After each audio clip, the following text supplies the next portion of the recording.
Hollywood's biggest stars aren't always actors. Sometimes they're cars. We're diving into the world of iconic movie vehicles, the rides that steal the scene and burn rubber into film history. We'll go behind the scenes with Cinema Vehicles, the largest supplier of movie cars in Hollywood. Then we'll meet the ultimate car enthusiast who recreates legendary rides like the Batmobile and Kit from Knight Rider. And finally, the story of a man who builds supercars from scratch and how his dream machine ended up on the big screen in the movie Suicide Squad. These stories are firing on all cylinders, so buckle up. This is the car that Brad Pitt drove in Once Upon a Time in Hollywood. We are the largest movie car provider in Hollywood, so there's a good chance if you see a movie with a car in it, it came from our lot.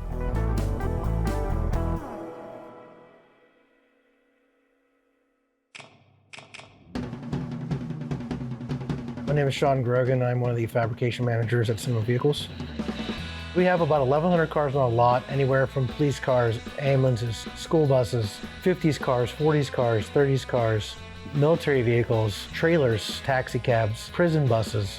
Some of our cars are in pristine condition, some of them are crashed, some of them are burned. I mean, you name it, we have it on our lot.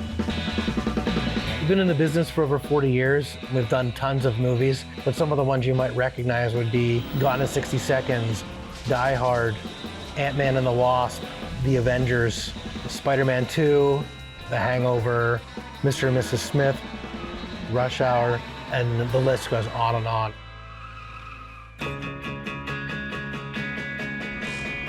In our shop, we have an upholstery department, we have a fabrication department, we have a mechanical department, paint and body department, and a graphics department. So the way that it works is a production company will call us and say they're filming a new movie and they need X, Y, and Z, and they'll send us over basically a drawing of what they want, and then it's our job to turn that drawing into reality. One of the challenges that we run into is finding multiples of the same car. So at one point in time, we turned a Chevy Silverado pickup into a Rolls Royce for the movie The Sorcerer's Apprentice. We go to any one of a million sites where you can find used vehicles. They don't have to be in running condition. As long as they look good and we can make them run again, that's the most important part. Once that vehicle comes into the shop, we'll have our design team do some renderings and drawings and spec things out. From there, the upholsterer will change the seats. Maybe we'll add seat covers, maybe we'll add dash covers. Once the upholstery shop is working on their portion of it, the fabrication team is building custom parts.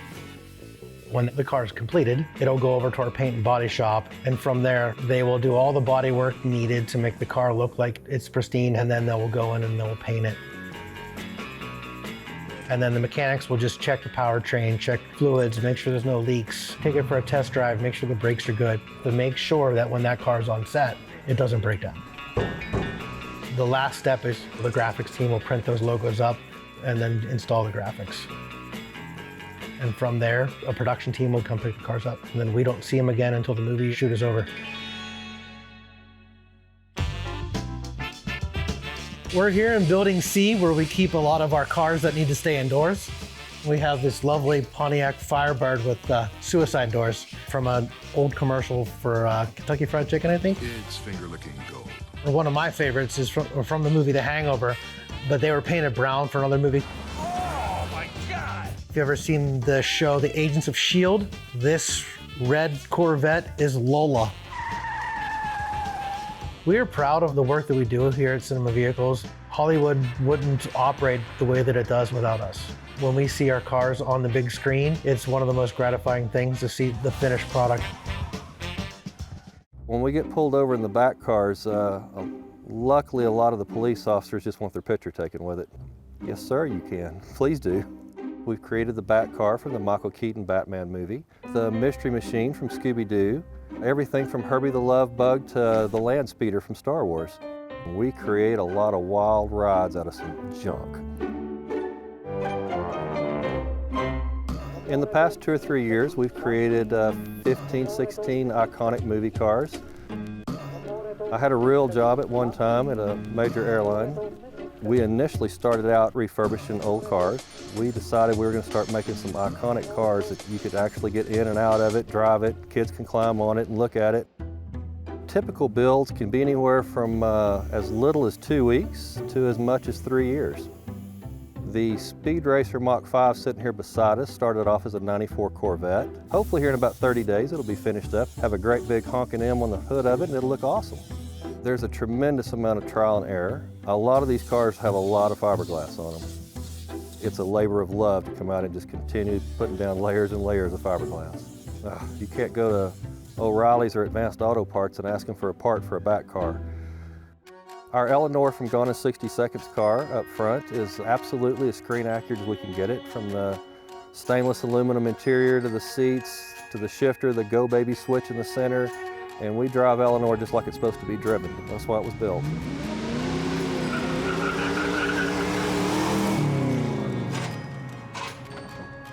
Everything we have, we take out and drive, every single piece. We take it all to the local stores, we go to McDonald's.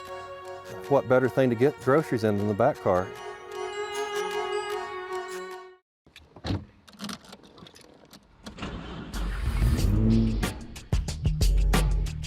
I never had money, so if I wanted anything, I'd have to build it myself. I want other people to be able to do that. My name is Matthew McEntegart. I own Vader Body Kits. We have a unique design car that looks like $1 million, and we produce it so that the average person can build it for an affordable price. The best way to call this is a rebody. You're making a new car out of an existing car. We're cutting everything off, and what we're left with is just bare bones. The motor, the drivetrain, the frame of the car. So you have all of your dashboard intact, all of your engine intact, all wiring. It's just the cosmetics that's been cut off the car. My whole life, I always fixed up my own cars. So then I decided I'm just going to design my own car that I can call my own. It doesn't look like anything else. I'm extremely excited that a car that I designed, the Vader, is going to be used in the Suicide Squad movie. I had built a car for a customer on the other coast of Florida. While it was there, the production company walked in and they said, "That's great, it's perfect. You know, it looks like $1 million," and then nobody's seen it before. I think that it ties into Suicide Squad because it's threatening when it drives down the road. It's an angular, open-mouth, angry car.